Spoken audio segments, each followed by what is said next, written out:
Guys देखिए, काफी लोग हैं जो फॉरएवर में बिजनेस करना तो चाहते हैं, बट उनको पता नहीं है किस तरीके से ज्वाइन करना है और किस तरीके से हमें अपनी आईडी क्रिएट करना है ना। तो मैं आपको इस वीडियो में बताऊंगी कि किस तरीके से आईडी क्रिएट कर सकते हैं। ओके, चैनल पर न्यू है तो प्लीज सब्सक्राइब कर लीजिएगा अभी तक नहीं किया है तो, और लाइक कीजिएगा, शेयर कीजिएगा, कमेंट्स में जरूर बताइएगा ये वीडियो आपके लिए हेल्पफुल रहेगी या नहीं। और वीडियो को स्टार्ट करते हैं। Welcome back to my channel Poonam housewife. My name is Poonam Yadav. I am proud TLF creator. तो देखिए, मैं आपको स्क्रीन शेयर करके दिखाती हूँ कि कैसे आप अपना रजिस्ट्रेशन फ्री कर सकते हैं और कैसे आप अपनी आईडी क्रिएट कर सकते हैं। तो चलिए मैं आपको स्क्रीन शेयर करती हूँ। तो गाइस, आपको ये गूगल क्रोम में ओपन कर लेना है और उस पर आपको सर्च करना है फॉरएवर लिविंग प्रोडक्ट। जैसे आप सर्च करेंगे फॉरएवर लिविंग प्रोडक्ट, आपके सामने इस तरीके का कुछ पेज ओपन हो जाएगा, जिसमें आपको स्क्रॉल करेंगे, आपको ज्वाइन का ऑप्शन दिख रहा है, आपको ज्वाइन के ऑप्शन पर क्लिक कर देना है। जैसे ही आप ज्वाइन के ऑप्शन पर क्लिक करेंगे, आपके सामने कुछ इस तरीके का पेज ओपन हो जाएगा, जिसमें आपको स्क्रॉल करके देखना है नीचे, वहाँ आपको क्लिक करना है और आपका लिखा है not in this United state. इस पर आपको क्लिक कर देना है, हम इंडिया के लिए, अगर आप इंडिया के हैं तो।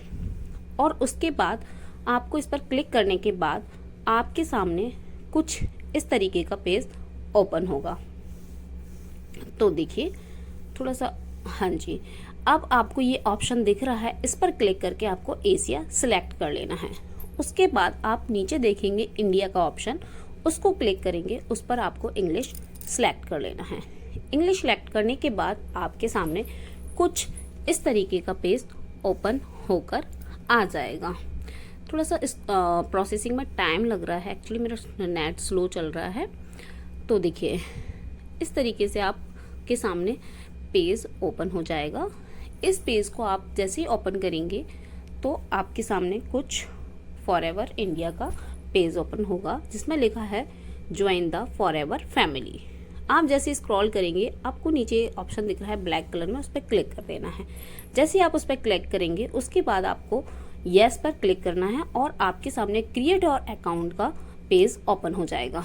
जैसे ही इसमें ओपन होगा, आपको इसमें अपनी पर्सनल डिटेल फिल कर देना है। जैसे आप इसमें अपनी पर्सनल डिटेल फिल करेंगे, सारी चीज़ें आपको वन बाय वन फिल करना है। आपके पास जो आपका नाम है, मैरिड हो, अनमैरिड हो, कैसे हो, सारी डिटेल आप इसको इसमें फिल कर देना है। एड्रेस प्रूफ भी आपको इसमें फिल करना है, जो पर्सनल एड्रेस जो आप डॉक्यूमेंट्स इसमें सबमिट करेंगे, ठीक है। उसके बाद आप सारी डिटेल आपकी फिल हो जाएगी और इसमें आपको एक स्पॉन्सर आईडी मांगी जाएगी। तो आप स्पॉन्सर आईडी है ना, इस जगह मेरी आईडी भी आप यूज़ कर सकते हैं। अगर आपके पास आईडी है तो बहुत अच्छी बात है, अगर आपके पास आईडी नहीं है तो आप मेरी स्पॉन्सर आईडी को भी यूज़ कर सकते हैं। जैसे आप है ना सारी डिटेल फिल कर देंगे, उसके बाद आप जैसे स्क्रॉल करेंगे, स्क्रॉल करते करते आप देख लीजिए आपने जो भी फिल किया है सही है, कुछ गलत इन्फॉर्मेशन तो नहीं है। जैसे आप डाउन आएंगे तो आप FLP की पॉलिसी में आई एग्री पर क्लिक करके आगे बढ़िए। एक बार और चेक कर लीजिए कहीं आपने कुछ छोड़ा तो नहीं है। तो देखिए, अगर स्पॉन्सर आईडी में आपको प्रॉब्लम आ रही है, आपके पास नहीं है, तो आप मेरी वाली यूज़ कर सकते हैं। आप पूरी डिटेल को ना तरीके से चेक कर लीजिए एक बार, कोई मिस्टेक तो नहीं की है, आपने कुछ छोड़ तो नहीं दिया है, और सारी जो डिटेल फिल की है वो सही है, पर्सनल डिटेल इन्फॉर्मेशन जो है वो सही है। तो वो सारी चीज़ें करने के बाद आपको परमानेंट एड्रेस पर फिल कर देना है। परमानेंट एड्रेस आपको वही फिल करना है, मैं यही कहना चाहूँगी यहाँ पर, जो आपके आधार कार्ड में और आधार कार्ड में गिवन है ना। वहाँ से क्या रहता है कि आपका मतलब जो आधार कार्ड में है वो आपका अच्छे से कैच हो जाता है, कोई प्रॉब्लम नहीं आती है। तो इस तरीके से आप है ना अपने पर्सनल एड्रेस को भी फिल कर देंगे। परमानेंट एड्रेस को फिल करने के बाद आपको आगे की प्रोसेस करना है।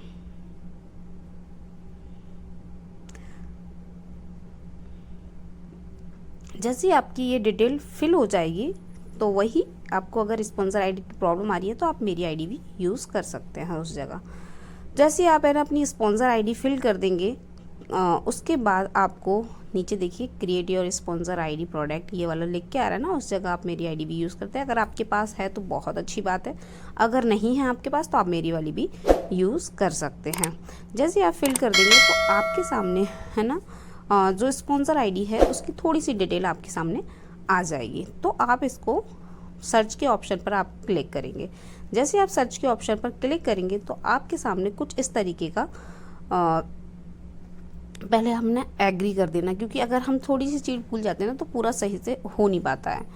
करने के बाद आपको फिर यहाँ पर आपको एक ऑप्शन मिलेगा बैक एडिट, और आप अगर आपकी सारी डिटेल सही है तो आप इसको आगे कर दीजिए।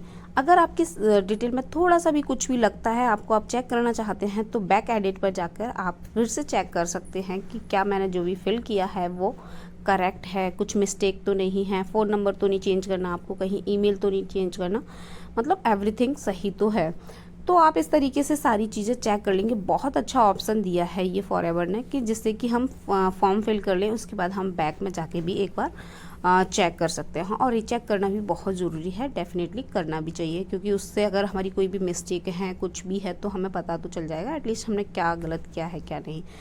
बाकी आपकी सारी चीज़ें सही हैं, सही से आपने फिल किया है, तो आप एक काम कीजिए, प्रोसीड पे जाके आप क्लिक कर दीजिए।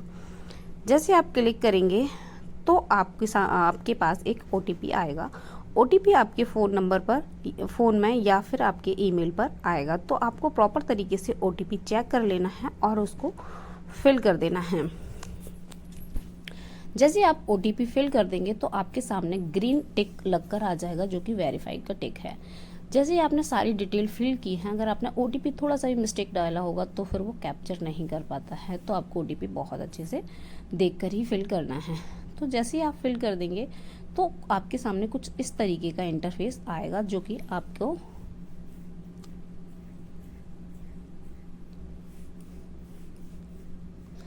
उसके बाद आपको प्रोसीड पर क्लिक कर देना है। आपके सामने आएगा अपलोड योर KYC। यहाँ पर मैं एक चीज़ और कहना चाहूँगी, अगर आपके सामने अपलोड KYC का ऑप्शन आ रहा है, आप जेन्युइन बिजनेस के लिए रेडी हैं, तो आप है ना अपनी KYC अपलोड कर दीजिए। इससे क्या आगे थोड़ी सी मतलब ईजी रहता है आपके लिए। तो सिलेक्ट एड्रेस प्रूफ में आप कौन सा डॉक्यूमेंट फर्स्ट में सिलेक्ट करना चाहेंगे, तो फर्स्ट में आप सपोज डैट आधार कार्ड कर रहे हैं, तो ये 2 टिक दिख रही हैं आपको, इसमें बैक और फ्रंट दोनों फ़ोटो का दिया है। तो अगर आपके फ़ोन में फ़ोटो है फाइल में, तो आप वहाँ से सिलेक्ट कर लीजिए गैलरी में आपको जो भी फ़ोटो है आधार कार्ड का बैक एंड फ्रंट का। बट फ़ोटो थोड़ा सा मतलब ऐसे लीजिएगा जिससे प्रॉपर आ जाए, वरना ये ना कैप्चर होने में थोड़ा टाइम लगता है ना।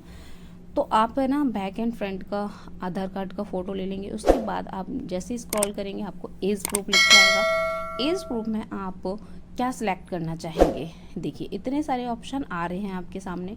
तो चलिए मैं पैन कार्ड को सिलेक्ट कर लेती हूँ। जैसे मैंने पैन कार्ड को सिलेक्ट किया तो सेम इसमें भी सेम प्रोसेस है कि आपको बैक एंड फ्रंट वाले फ़ोटो को सिलेक्ट करना है। तो आप जैसे बैक एंड फ्रंट वाले फ़ोटो को सिलेक्ट करके पैन कार्ड के डाल देंगे, उसके बाद आपको एक ऑप्शन दिखेगा जो कि पैन नंबर है। तो यहाँ पर आपके जो पैन कार्ड में नंबर गिवन रहता है, आप यहाँ पर उसको डाल दीजिए, क्योंकि अगर आप और दूसरी डिटेल डालते हैं तो नहीं मांगेगा, बट पैन कार्ड डालते हैं तो पैन नंबर मांगते हैं इसमें। जैसे आप अपना पैन नंबर इसमें फिल कर देंगे, उसके बाद आपको यहाँ पर स्क्रॉल करना है और आपको प्रोसीड पर क्लिक कर देना है। जैसे आप क्लिक करेंगे और आप एक बार चेक कर लीजिए आपने सारी चीज़ें सही की है। जैसे आप क्लिक करेंगे तो आपके सामने कुछ इस तरीके का पेज ओपन हो जाएगा। तो यहाँ पर आपको बोनस इन्फॉर्मेशन आई, चाहो तो आप इसको स्किप कर सकते हो, चाहो तो आप इसको फिल कर सकते हो, बट मैं यही कहना चाहूँगी आप इसको फिल ही कर लीजिए तो ज़्यादा सही है। बोनस इन्फॉर्मेशन का मीनिंग है आपको अपनी बैंक डिटेल इसमें फिल करना है। यहाँ पर थोड़ा सा कंफ्यूज हो जाते हैं, जैसे हमने अपने स्टेट क्या बैंक का वो नाम है वो डाल दिया, फिर बैंक नेम डाल दिया, फिर दोबारा भी बैंक नेम डालने के लिए बोला जाता है, वहाँ पर थोड़ी सी कन्फ्यूज़न हो जाती है कि क्या दोबारा से क्या फिल करना पड़ेगा इसमें। तो आप अपनी है ना बैंक डिटेल को बहुत अच्छे से फिल कर दीजिए, है ना, जो भी नंबर है वो फिल कर दीजिए। उसके बाद आपको यहाँ पर आगे बताती हूँ क्या करना है। जैसे ही आपको फिल करोगे तो आपको यहाँ पर है ना बैंक की जो पासबुक है उसका फ़ोटो लेने के लिए बोलते हैं, ठीक है। तो आप बैंक के पासबुक का फ़ोटो, क्योंकि मेन तो यही है, यही हम जो भी कोई कमीशन आएगा, हमारा बोनस आएगा, इनकम आएगी फॉरएवर से, यहीं से सब कुछ आता है। तो बैंक डिटेल फिल करना भी बहुत ज़रूरी है। जैसे आप फिल कर देंगे तो आपके सामने इस तरीके का पेज ओपन होकर आ जाएगा। जैसे ही आपके सामने इस तरीके का पेज ओपन होकर आएगा तो आपको क्या करना है, आपको जाके गो टू, ये लिखा है ना जो ऑप्शन येलो वाला, इस पर क्लिक कर देना है। जैसे ही आप क्लिक करेंगे तो आपको यहाँ पर लिखा आएगा लॉगिन। जैसे आप अपना तो गाइस देखिए जिस तरीके से आपको ये पेज ओपन हुआ है, आप इस पेज पर देखेंगे आपकी 12 डिजिट की आईडी आपको मिल जाएगी। जैसे आपको 12 डिजिट की आईडी मिलेगी, आपको यहाँ पर क्या करना है, फिर आपको गो टू योर अकाउंट पर जाना है। ठीक है, जैसे ही आप गो टू योर अकाउंट पर जाएंगे, आपको इस टाइप का एक पेज ओपन होकर आएगा जिस पर लिखा होगा लॉगिन। आप इसको लॉगिन कर सकते हैं अपनी 12 डिजिट की आईडी डालकर और अपना एक नया पासवर्ड क्रिएट कर सकते हैं।